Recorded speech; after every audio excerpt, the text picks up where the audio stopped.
Olá para todos. É um prazer a gente estar aqui mais uma vez para realizar um estudo do Evangelho segundo o Espiritismo. Esse estudo foi apresentado por mim no Centro Espírita Caravana do Conselheiro, no dia 7 de maio de 2026, na reunião de Palestra e Passe. Vou então colocar aqui, né, os slides e o conteúdo que eu passei na reunião. Vamos pedir que Deus ilumine a todos nós, principalmente a mim nesse momento, que eu possa transmitir aquilo que o Senhor deseja que eu transmita. E assim pedimos a permissão ao Pai de estarmos aqui estudando o seu Evangelho. Com muita gratidão, te damos o nosso graças a Deus. Então, vou compartilhar aqui com vocês. Aí está, então, o estudo, né, do capítulo 22 do Evangelho segundo o Espiritismo, o item 5 que vai falar sobre não separeis o que Deus juntou, e o tema especificamente desse item é o divórcio.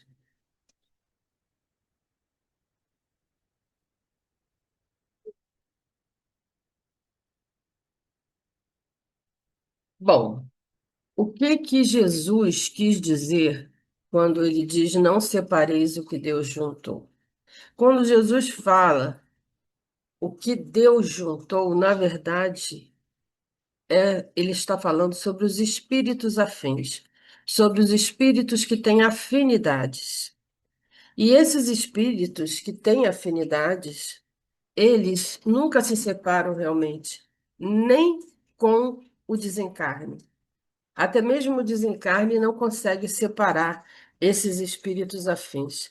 Então, quando Jesus fala isso, não separeis o que Deus juntou, é nesse sentido de que ninguém consegue separar esses espíritos que têm uma afinidade, um objetivo, que têm, às vezes, caminhadas de longos tempos, que são simpáticos uns aos outros e têm um objetivo constante e estarão encarnados e desencarnados sempre juntos para cumprir essa missão que o Senhor nos confia.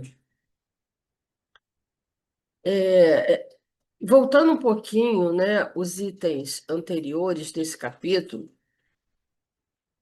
Kardec vai colocar que na união conjugal a lei divina é o amor, acentuando, Deus quis que os seres se unissem não somente pelos laços carnais, mas também pelos laços da alma, a fim de que a mútua afeição dos esposos se estenda aos filhos.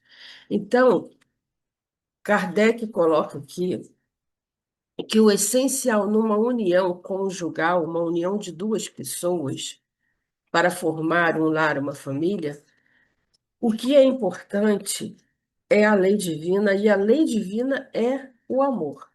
É diferente da lei humana que a gente vai ver mais à frente. E que essa finalidade é muito maior do que uma coisa materialista de união de corpos, de casa, de bens. Ele fala que é a união de laços, é criar laços da alma, é criar essa afeição, esse amor que é a lei divina, que começa naquela pequena célula familiar, para que depois possa se estender aos filhos e a toda a humanidade, que é essa finalidade da fraternidade universal que a gente deve alcançar um dia. No livro Vida e Sexo, no capítulo 20, que tem como título Controles Sexual, eu achei interessante trazer aqui essa introdução para que a gente possa ir entendendo como se dão as uniões, no final das contas, entre nós encarnados.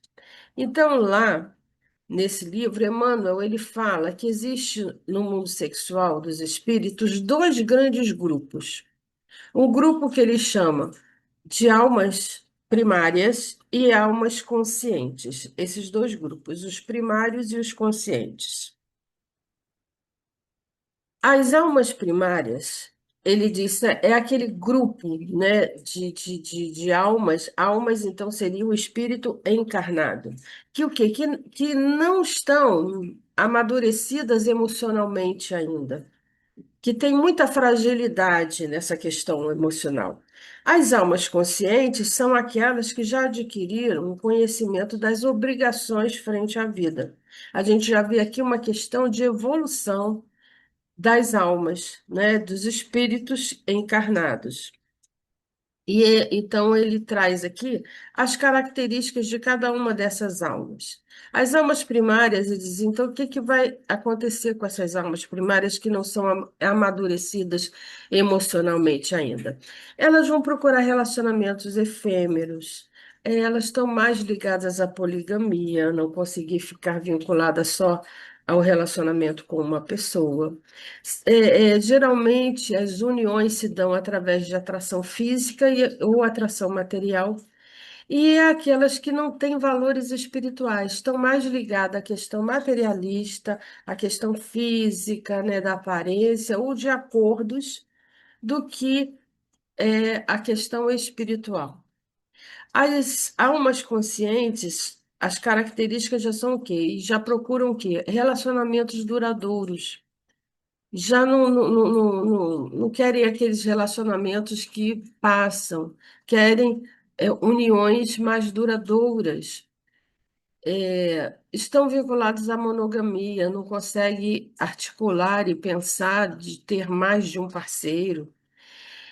Tem uma união pelos aspectos morais e não pelos aspectos físicos e materiais. Os valores espirituais aqui são prepotentes. Então, a gente já vê aqui nessa questão como a gente, né, encarnado, a gente se encontra ou num grupo ou mais no outro, ou mais amadurecido ou ainda é menos evoluído e amadurecido, e aí as uniões vão ser se dar, né, de acordo com essas características de almas.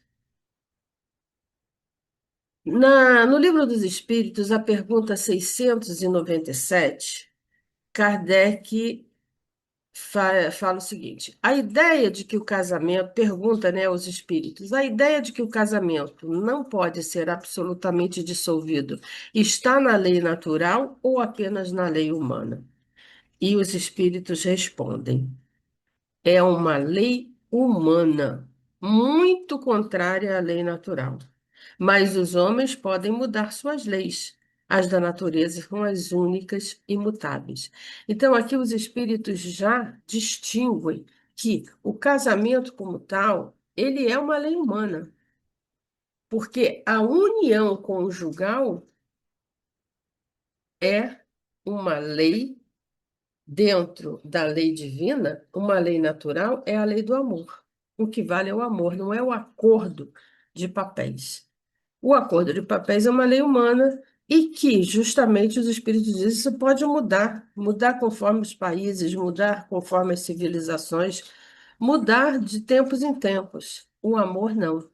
A lei do amor, que é uma lei natural, que é a lei de Deus, essa não muda nunca. Ainda no Evangelho, nos itens 2, 3, Kardec diz que, a não ser o que procede de Deus, nada é imutável no mundo. Tudo o que procede do homem está sujeito a mudanças. Exatamente isso que ele destrincha aqui do Livro dos Espíritos, que é o que os espíritos acabaram de responder para ele nessa questão 697. E aí Kardec reforça aqui no Evangelho segundo o Espiritismo, dizendo que aquilo que procede de Deus, ele é imutável. E o que que procede de Deus? É o amor. É o amor. Isso é imutável, ninguém vai mudar. O verdadeiro amor, ninguém vai mudar. Agora, o homem, ele está sujeito a mudanças constantemente, porque ele vai fazer suas leis conforme as suas épocas, as suas necessidades até disciplinares, né? Então, a gente vê aqui já uma diferença, entre a lei divina e a lei humana. A lei divina é a lei do amor.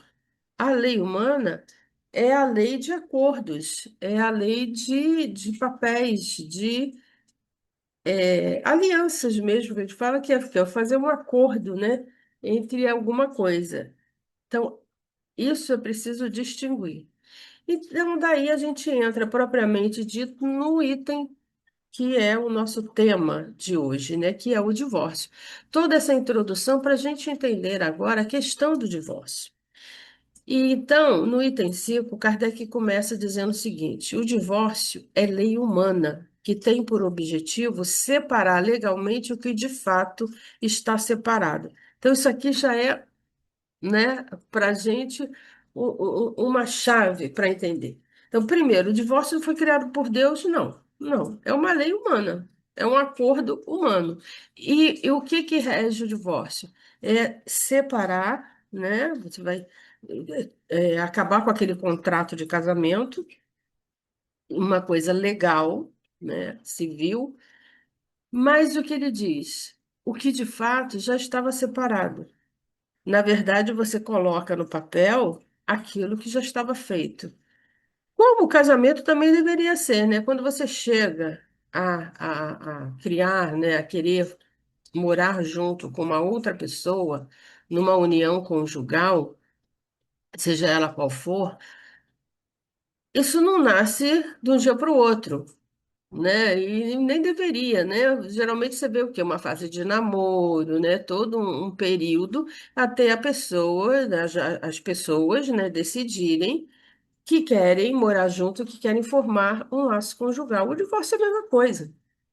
Quando você se divorcia, na verdade, não é ali naquele momento que está acontecendo a separação. A separação já vem, de fato, ocorrendo ao longo daquela união conjugal, que não é mais uma união, que está tendo várias fases. Tanto que ele diz. Aí não é contrário à lei de Deus, quer dizer, o divórcio não é contrário à lei de Deus, pois que apenas reforma o que os homens hão feito. Já está feito. Isso é aplicável nos casos em que não se levou em conta a lei divina, ou seja, não existe mais ali uma união de amor conjugal, uma união de amor que queira se permanecer, né? Não tem mais, então não há por que ficar junto, e aí vem o divórcio. Mas o que ele quer reforçar aqui que é uma lei humana e não uma lei divina. E continua dizendo, se fosse contrário à lei divina, quer dizer, se o divórcio fosse contrário à lei divina, a própria igreja seria obrigada a considerar prevaricadores aqueles de seus chefes que, por autoridade própria e em nome da religião, hão imposto o divórcio em mais de uma ocasião. E dupla seria aí a prevaricação, porque nesses casos o divórcio há objetivado unicamente interesses materiais e não a satisfação da lei do amor.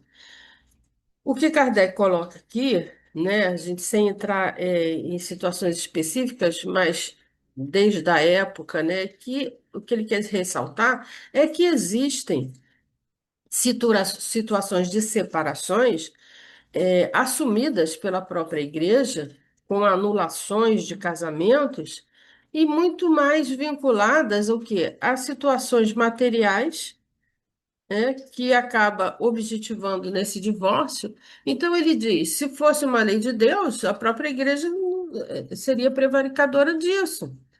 Então, na verdade, se chega àquela situação e percebe-se que aquele ato conjugal não existe mais, aquela união conjugal não existe mais e precisa ser separado, isso porque é uma lei humana e que é, com certeza, permitida ser feita.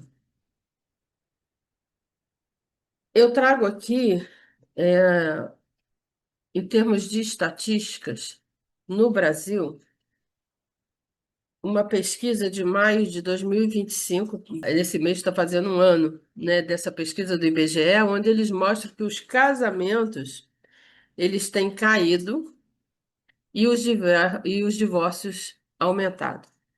Em termos de divórcios, da pesquisa que eu fiz, em 2021 ele tem uma ascensão, né? A gente tem vários casos de, né, aumento de divórcios em 2021.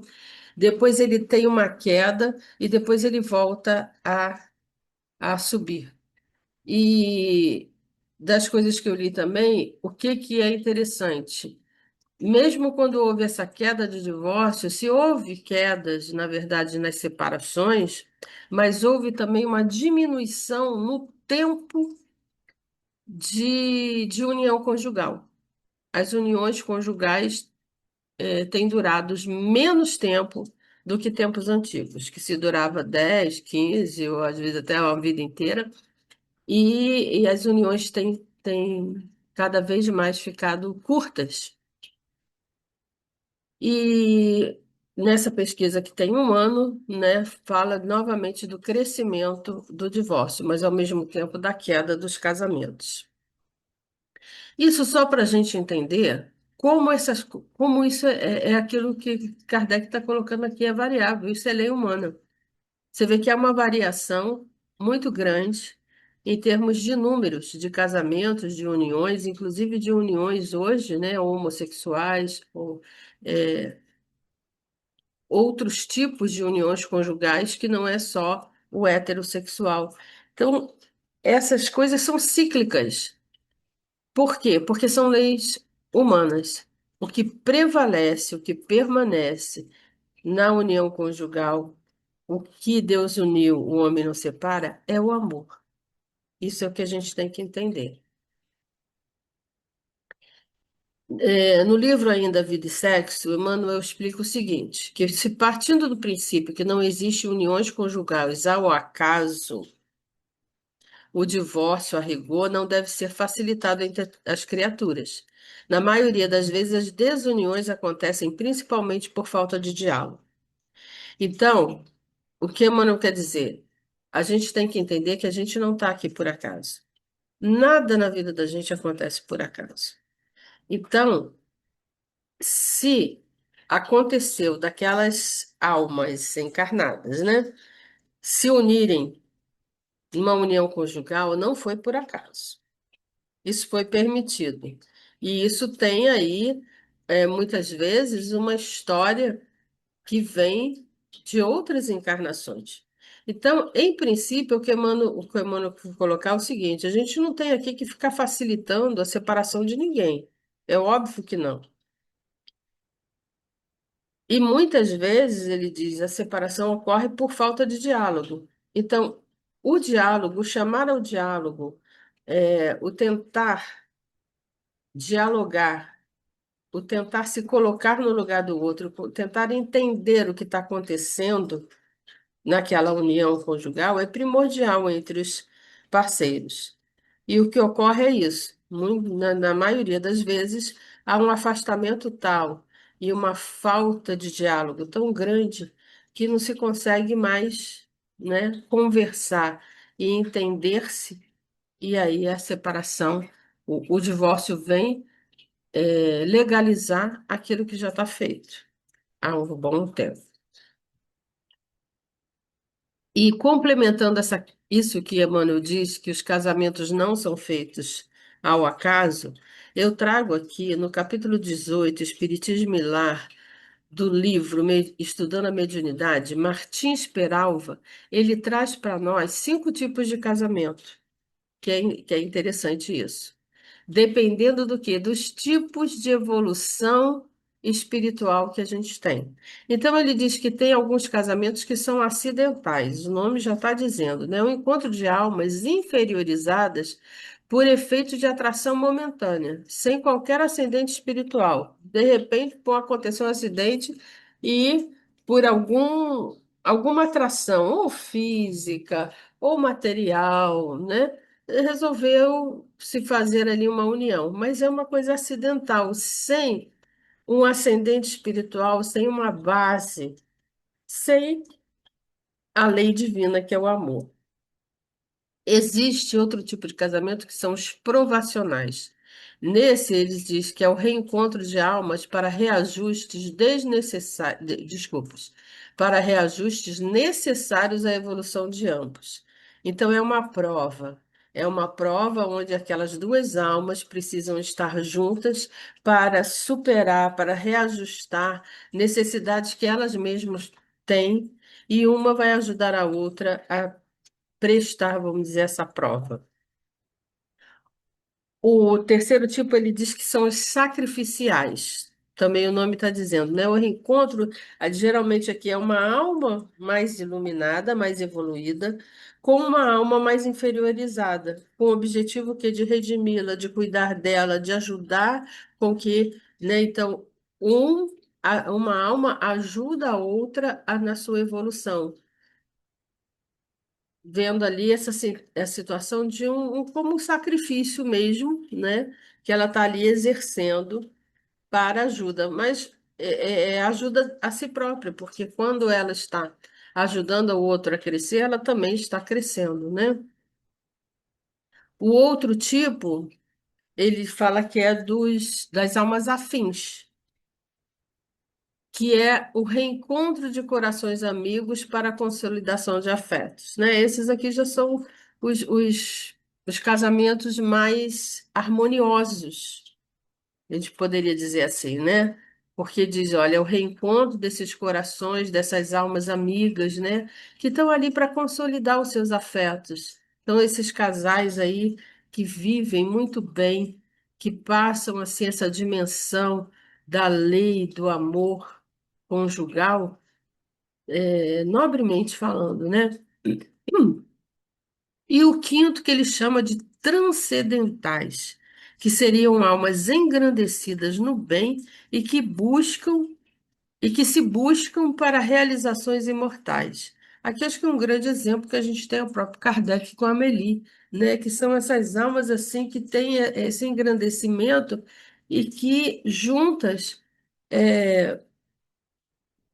fazem, né, um grande bem à humanidade, tem assim uma missão junto. A gente tem vários casais assim missionários, às vezes sem que a gente nem conhece os nomes, né? Mas eu conheci muitos casais aí pelas andanças da vida e que a gente vê assim, nossa, que harmonia, que casal bom, que casal que está ali junto, organizando, às vezes em ONGs. é, Indo para as ruas, distribuindo alimentos juntos, fazendo várias ações juntas, indo para a igreja, para centro, para onde for, juntos. São casais assim que têm essa harmonia que está dentro desses afins e os transcendentais. Então existem, né, esses cinco tipos de casamento que Martins Peralva coloca. Então, justamente, a união, ela vai se dar. Vamos dizer, o casamento ele vai durar conforme o objetivo, né? Um casamento acidental ele tende a terminar com maior facilidade do que um transcendental que vai para a vida inteira, né? É até que a morte os separe realmente. Então, isso tudo vai depender muito do objetivo daquela união. É, procurando também, assim, estatisticamente, quais são as causas mais comuns nas separações conjugais, os problemas econômicos, eles estão num patamar. Geralmente, as separações e os problemas nas separações são as questões econômicas. Na hora da divisão de bens, isso até nos desencarnes também a gente vê, né? Na hora da divisão de bens é o problema, o problemão. Ninguém pensa na questão dos filhos, ninguém pensa, né, na sensibilidade, na emotividade da situação, mas o raio da matéria, né, do material, da divisão de bens, isso vem e é o que causa muitas vezes muitas brigas, muitas lacerações, né? Outra questão que é colocada, a falta de intimidade. Quer dizer, o casal, ele já não se torna mais íntimo, ele se torna frio, né? Aquilo que levou o casal a se unir, às vezes aquela fase de namoro, a fase de intimidade mesmo de perceber o outro, fazer carinho um no outro. conversar, né, ali, que aí já vem a questão das falhas de comunicação. É uma, já começa a ser uma relação não íntima, mas uma relação formal. É, lembro, tem uma música, eu não lembro agora de quem é, que diz: O nosso amor se transformou em bom dia. Gente, essa música é muito expressiva quando, né, o autor coloca isso. O nosso amor se transformou em bom dia. Acho que é do Kid de Abelha. Isso é muito triste. Quando uma união conjugal se torna bom dia, boa noite, formalidade. E aí vem as questões, né? A infidelidade, que no fundo vai ser consequência de tudo isso, porque então eu não consigo mais encontrar comunicação, intimidade, não me vejo mais dentro daquela união, não me sinto mais bem, eu acabo procurando fora da união com uma pessoa estranha. É a compensação daquilo que eu não consigo mais ter dentro de casa. E aí vem a infidelidade. E outro ponto que é colocado, os vícios e compulsões. Porque você ter aí precisa ser realmente um casamento sacrificial. Você tem que ter, às vezes, se você tem uma pessoa aí portadora de vícios, né, de às vezes o alcoolismo ou drogas mesmo, tem que ter um parceiro aí muito, muito em condições de ajuda para reerguer e, ao mesmo tempo, também a pessoa tem que querer se reerguer, né? Porque senão não adianta, né? O caminhar é de cada um. Então, esse aqui é aquilo que Kardec coloca lá. O divórcio, ele vem o que legalizar o que já está feito. Então, esses problemas, eles já existem de um bom tempo dentro de uma união conjugal até se chegar ao divórcio. Isso tudo aqui já está bem exacerbado dentro de uma união conjugal até chegar no divórcio. E continua, né, esse item 5, Kardec dizendo assim: Jesus não consagrou a indissolubilidade absoluta do casamento. Quer dizer, Jesus não disse que tem que ser o casamento indissolúvel.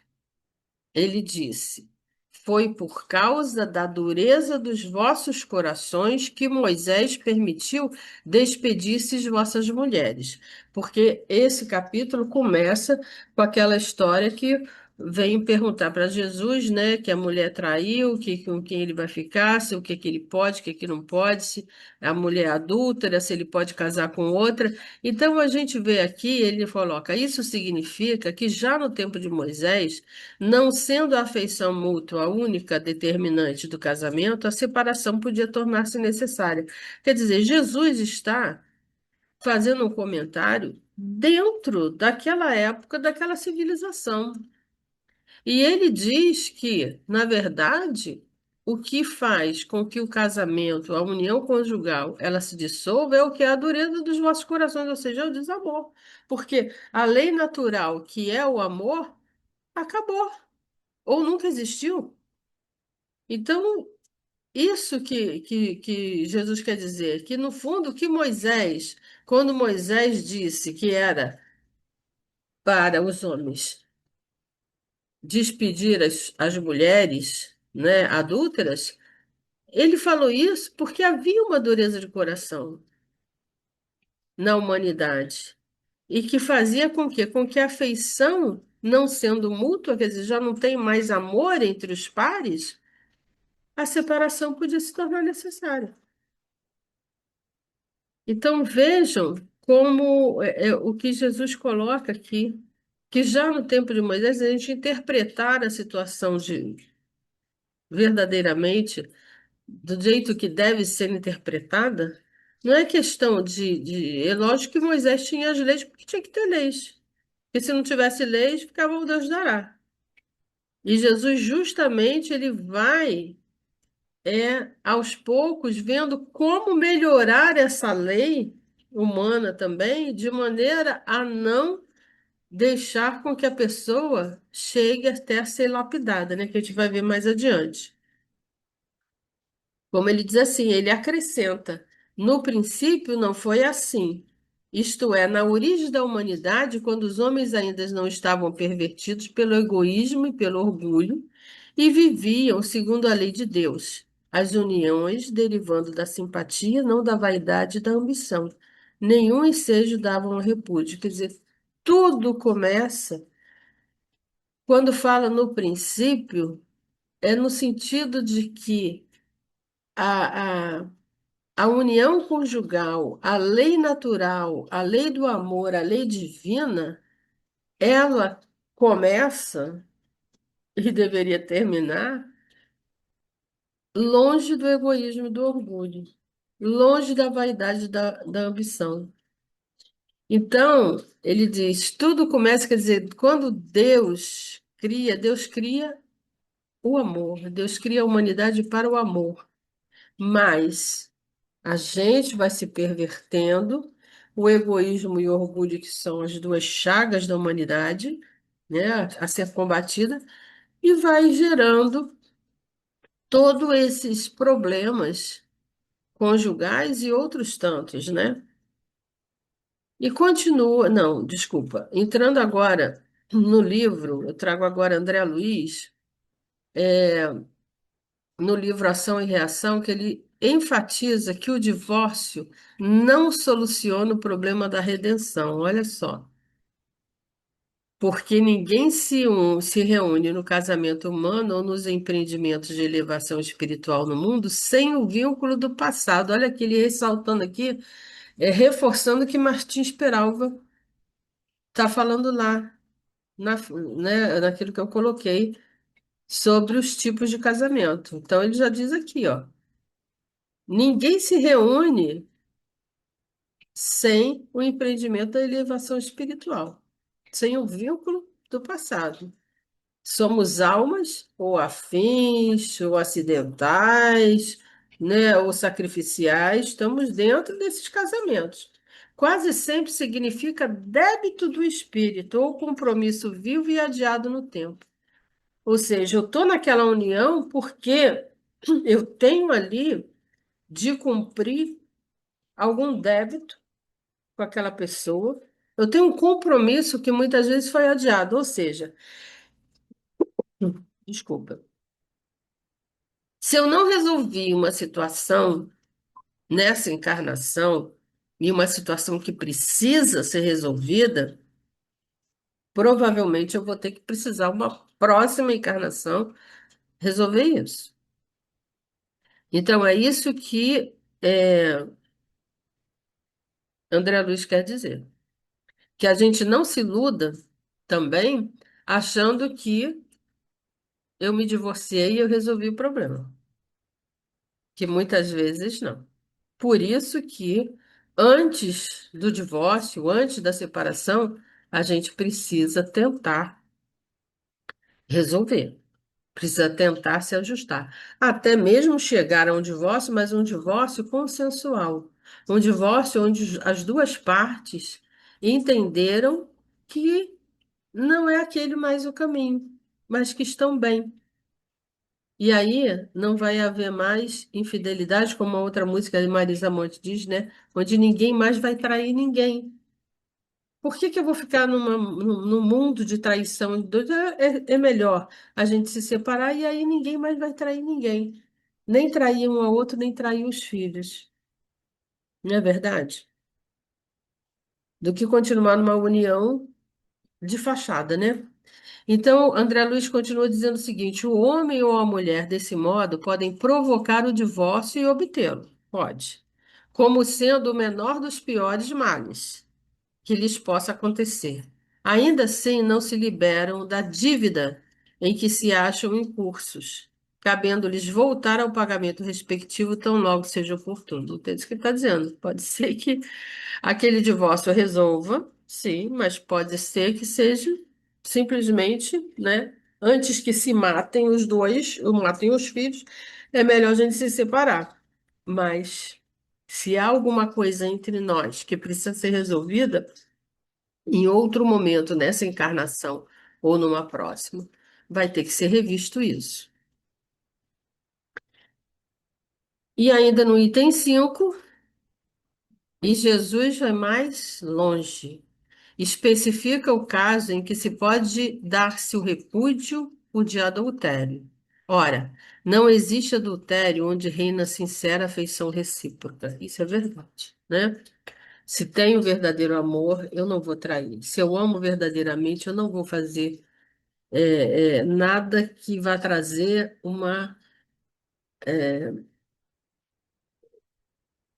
algo que vai trazer um mal ao outro, um ferimento ao outro, né?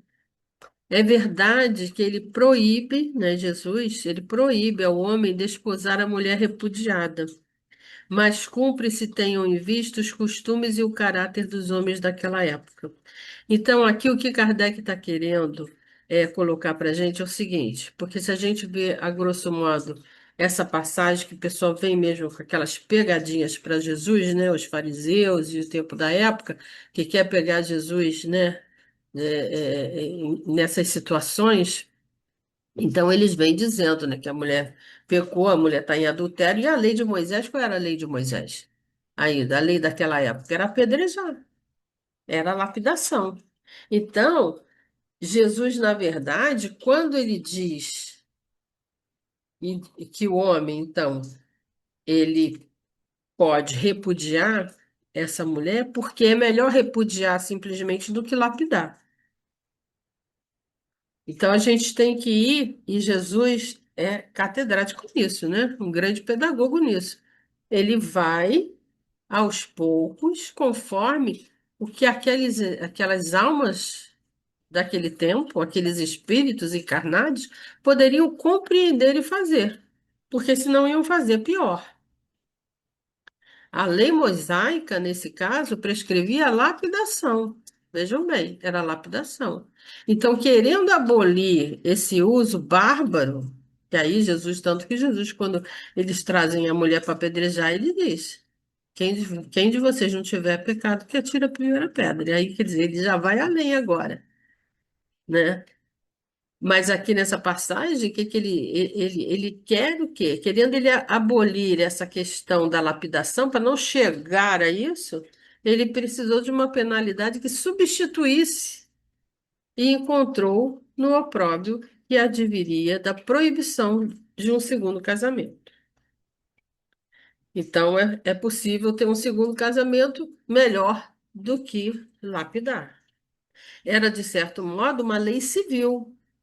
Olha, isso que Kardec quer mostrar. Olha só, apesar de Jesus, ela só, mas então Jesus ele concorda, né, com, com o divórcio. É uma lei civil, substituída por uma outra lei civil.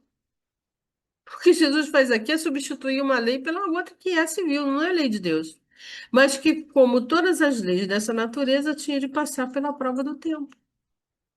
Porque Jesus tem que respeitar e respeitava que aquelas almas não tinham condição de entender esse amor tal, ainda não tinham se esvaído do orgulho, do egoísmo. Então era melhor pelo menos não, pelo menos não vou apedrejar ninguém, não vou matar ninguém aqui, né? E aos poucos Jesus vai então ensinando, pregando e sobretudo vivendo essa lei de amor, para que a gente aprenda. Mas somos cascas grossas, né?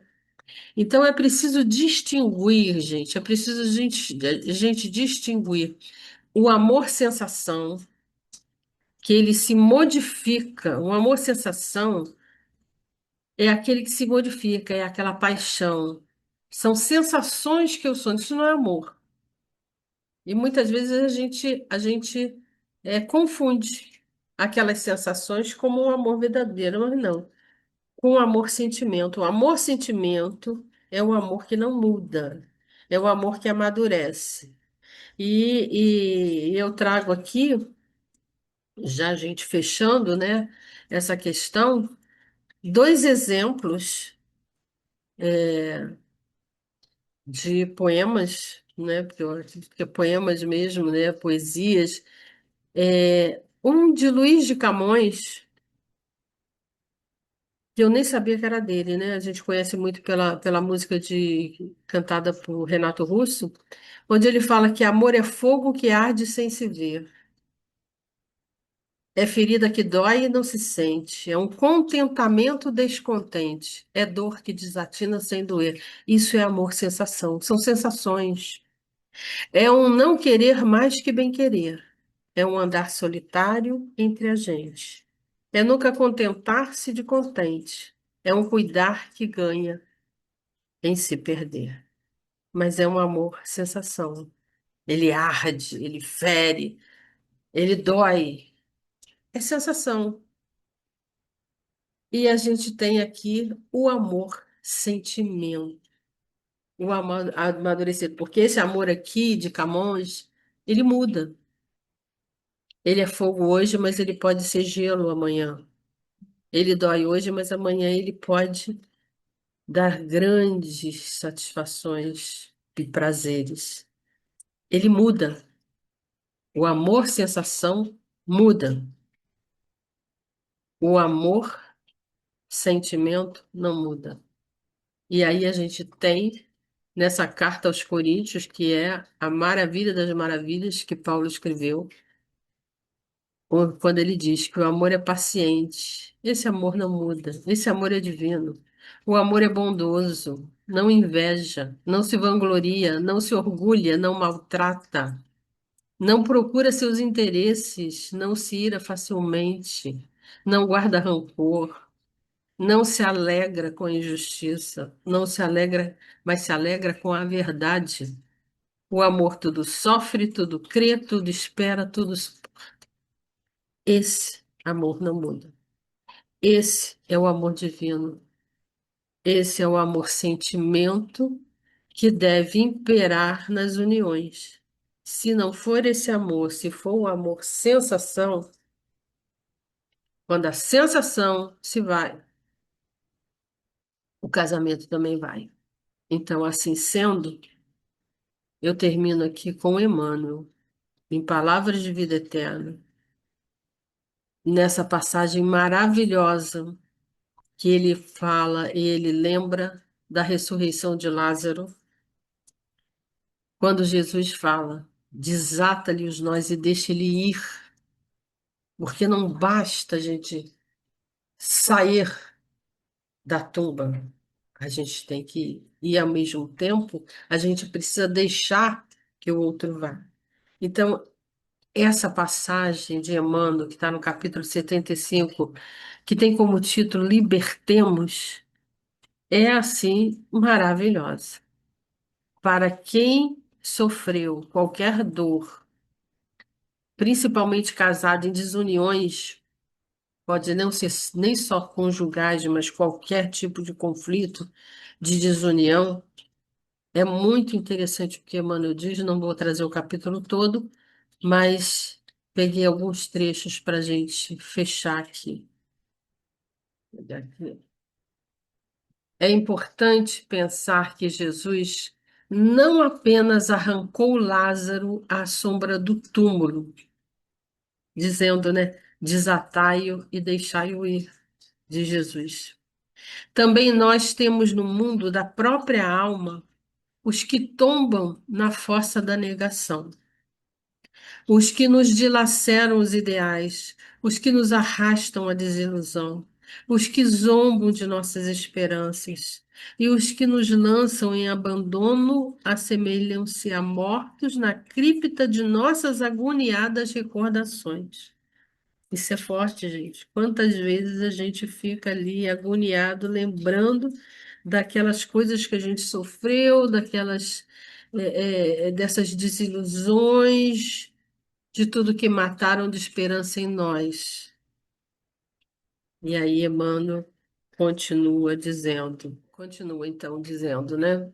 Nem condená-los, nem azedar-lhes o sentimento, mas sim exonerá-los de todo compromisso, despedi-los, né?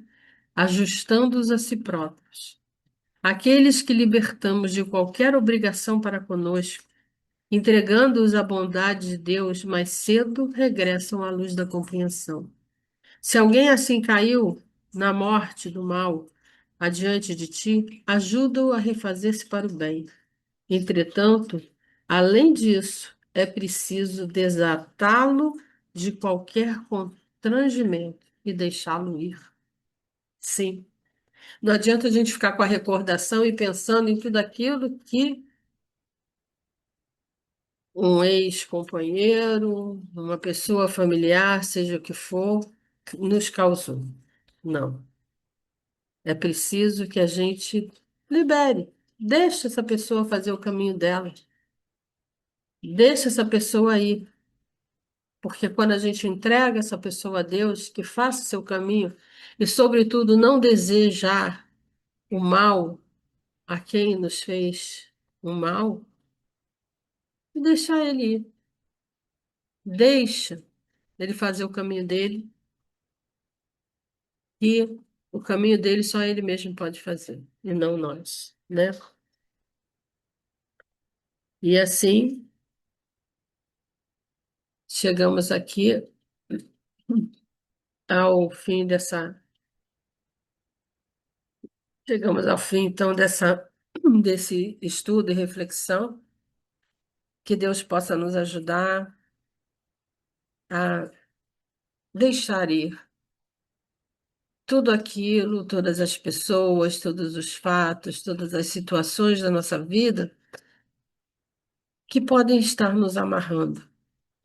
Como diz Emmanuel, tem que exonerá-los, tem que despedi-los, tem que deixar ir, cada um fazer o caminho que escolheu, que muitas vezes não é aquele que a gente desejava, não é aquele que a gente queria, mas é aquele que o outro escolheu e que, deixando ir, ele vai fazer o caminho dele e a gente vai fazer o nosso. E assim, meus queridos, ficamos por aqui. Até uma próxima oportunidade. Até mais.